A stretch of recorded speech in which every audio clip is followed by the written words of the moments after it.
Hello, this is Randy. Today I'm going to let you fly along with me as I take the New Mexico Pilots Association's famous mountain flying course. This year the course was based out of the Albuquerque International Airport. Here's the plane on the ramp getting ready to go. The first leg of our flight took us directly over Santa Fe, then through a mountain pass and up into another pass into Angel Fire, New Mexico.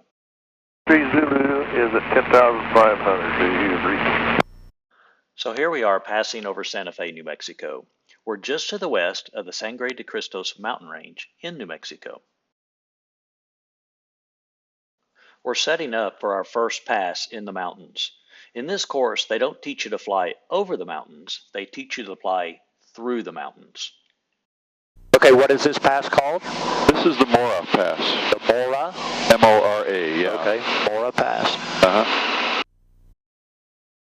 Okay, that's John talking. He was my instructor for the day. I really enjoy my time with him. He's a great instructor and a really, really good guy. Okay, so my winds right now are coming this way. Okay. So I would want to stay on this side of it. Uh-huh. Correct? Yeah. Uh-huh. And just be aware that, anybody else using this pass coming the other direction is going to be on the right side, not only for the winds, but also just, for general right-of-way type of thing.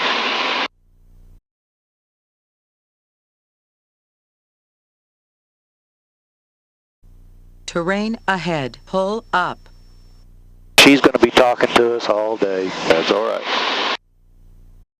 I didn't capture the landing at Angel Fire, but we did follow this pass all the way in to the southern end. Our video will pick back up as we take off from Angel Fire. Angel Fire traffic, experimental 783 Victors, lining up runway 35. After departure, we'll be headed out over the lake. Angel Fire. So here we are taking off from Angel Fire. Now, Angel Fire is the fourth highest elevation airport in America at 8,380 feet. So your plane's performance is greatly reduced. After departure, we're going to go out toward Eagles Nest Lake, do a couple of steep turns, and then head out over the pass toward Trinidad, Colorado. Well, this is good.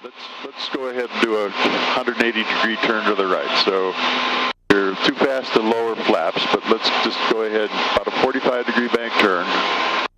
That's right, the nose up a little bit, and then sort of bring it around a little bit. You got plenty of airspeed to give above the stall there, so you're not worried about that. But you can see where people get panic and just sort of honk it back and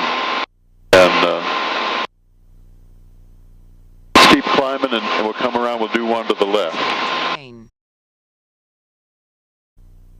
Here we go. Looking good. 5 degrees up.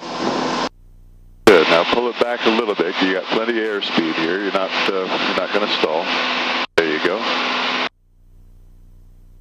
And if you were in a real emergency, I might even drop some flaps, even though I'm more than 90 miles an hour. Hold it in a little bit tighter. A little bit tighter.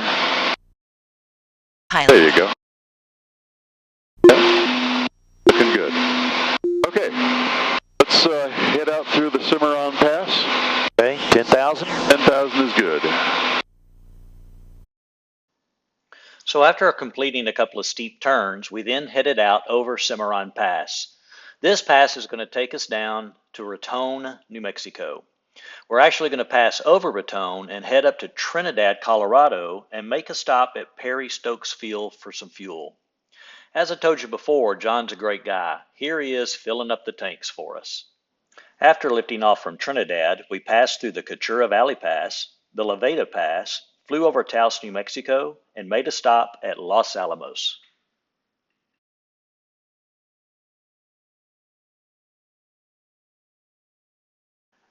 So the landing at Los Alamos was actually one of the highlights of the trip. It's pretty unique. You can only land headed to the west, regardless of the winds, and you can only take off headed to the east, regardless of the winds. The entire south side of the airport is restricted airspace, and the airstrip is up on a plateau with canyons dropping off of both sides. But John did a great job of talking me through the landing. He told me that I was going to be much, much lower in comparison to the runway than my eyes would think because of the canyons dropping off on both sides. So he taught me through the landing to keep my altitude and my airspeed up so that I would come in for a smooth one. It ended up being a pretty decent landing.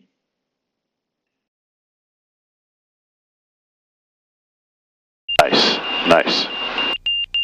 And if you want to get out, we can get out. If you don't, we can just go to the end and turn around and head home. Now let's just go to the end, turn around, head home. Works for me. So there you have it. That's a recap of my weekend of taking the New Mexico Pilots Association mountain flying course. I want to thank John and the association for the great instruction.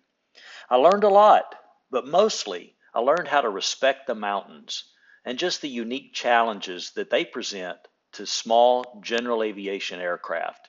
It's nothing to take lightly, and I feel like I'm a safer pilot today because of their help.